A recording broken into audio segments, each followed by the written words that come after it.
Iroquois come like foxes through the woods. They attack like lions. They take flight like birds. They would pass before Quebec in broad noonday, and no one could pursue them nor recover the prisoners.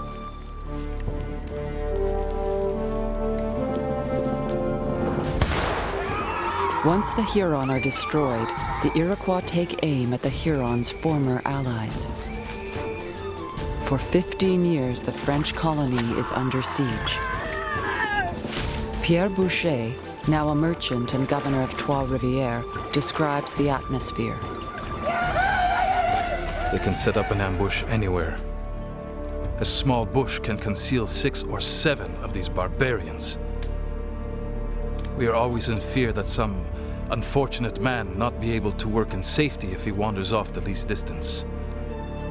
A woman lives in constant fear that their husband, who has gone off to work in the morning, will be killed or captured, and that she will never see him again. Raids, deaths, the taking of prisoners, all meant to win mastery over their French rivals.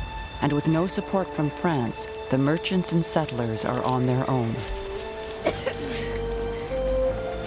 For a year, the warehouse in Montreal has not bought a single beaver skin from the savages. At Trois-Rivières, the little revenue that has accrued has been used to fortify the place, the enemy being expected there. In the Quebec warehouse, there is nothing but poverty. Marie de l'Incarnation fears that the French experiment in North America is over. There are not enough forces in all the country to resist them. If France fails us, then we must shortly either leave or die. If the enemy continues in his conquests and victories, there will be nothing for the French to do here. In desperation, the settlers send Pierre Boucher to France to plead their case.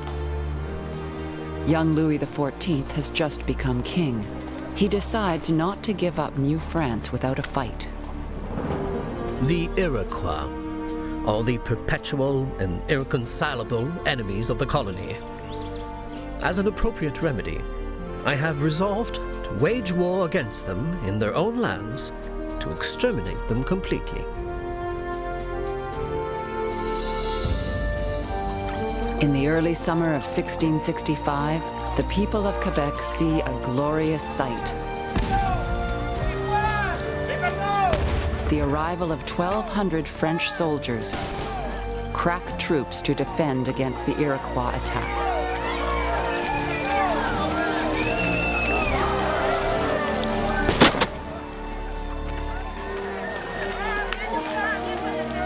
Their prayers have been answered.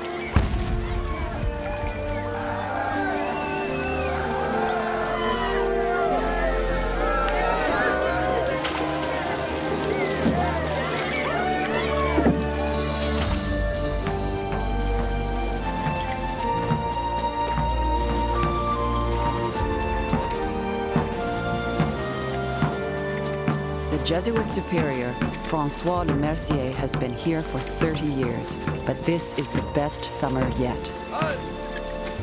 On the 17th and 19th of June, there arrive at Quebec 2 ships with 4 companies of the Carignan-Salière Regiment. On the 30th, there appeared in the distance 2 sails, which filled us with joy. It is impossible to express the satisfaction of all people.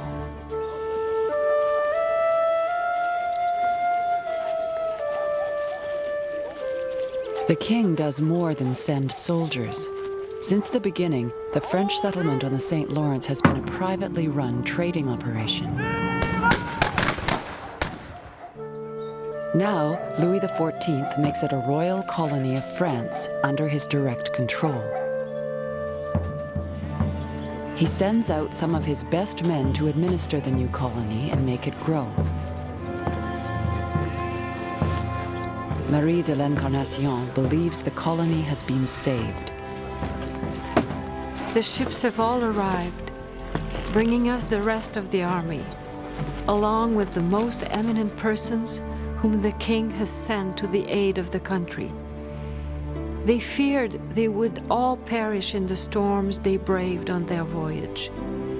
We are helping them to understand that this is a holy war, where the only things that matter are the glory of God and the salvation of souls. Soon after the soldiers arrive, their commander, the Marquis de Salière, is ordered to build defense works along the Richelieu River, the main Iroquois invasion route. The mission begins badly. I was ordered to set out with 7 companies to build a fort at the mouth of Lake Champlain, without a carpenter, nor any other skilled workmen, and with very few tools. I arrived there with 350 men, many of whom were sick with the stomach flu caused by the heavy rains and cold, and who were also ill-clothed, barefoot, and had no pots to cook their salt pork or to make soup.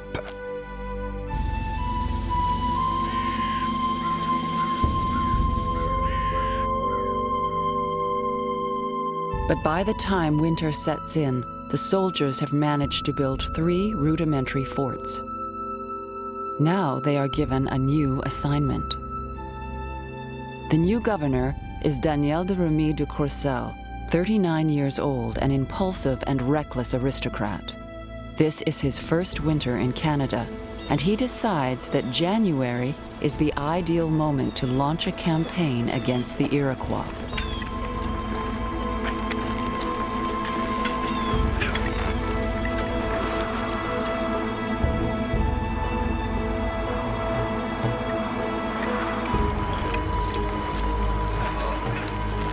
The Marquis de Salière is dismayed, but obeys his orders.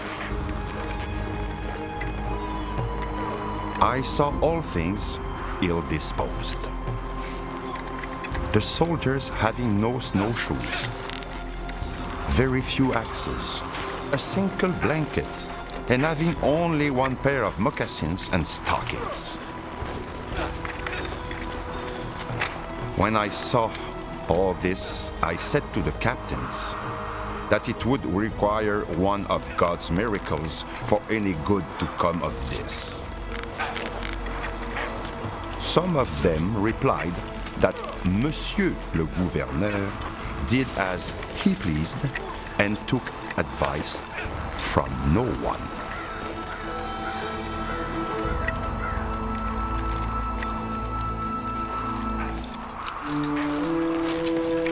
For a month, 500 soldiers and 200 Canadian volunteers struggle through the forest, searching for the Iroquois.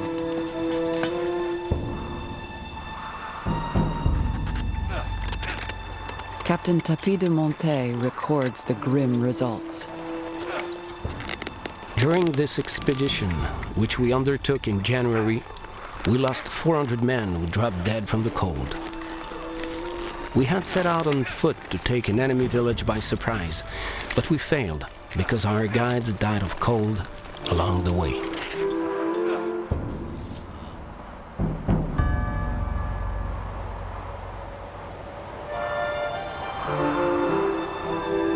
Only 100 soldiers survive. When they finally stumble on the little outpost of Schenectady, it is the English settlers there who save their lives.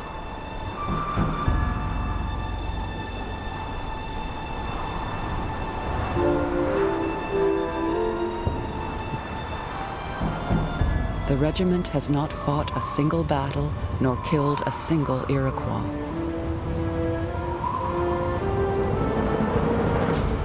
The governor's invasion is a disaster.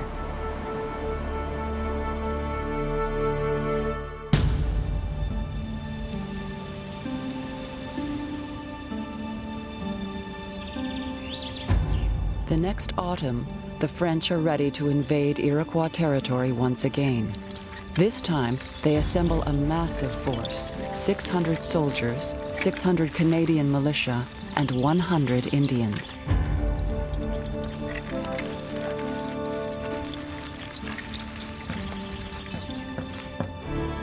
When they reach the Iroquois villages south of the Great Lakes, the warriors have already fled. The French then issue a grim warning of what the 5 nations of the Iroquois can expect if the war continues.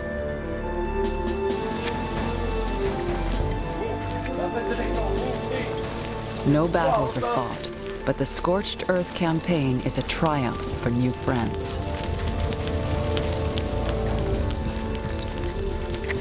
There is certainly something extraordinary in this whole business. For if the Iroquois had held their ground, they would have made much trouble. But this rout has reduced them to the most desperate humiliation. A strange victory it may have been, but cause for celebration all the same. The French show of force convinces the Iroquois to sign a peace treaty that will last for 20 years. Since the king has had the kindness to extend his care to this country by sending the regiment of Carignan, we have witnessed great changes in Canada. And we can say that it is no longer the country of frost and horror that people used to talk about as a disgrace, but it is now a true new France.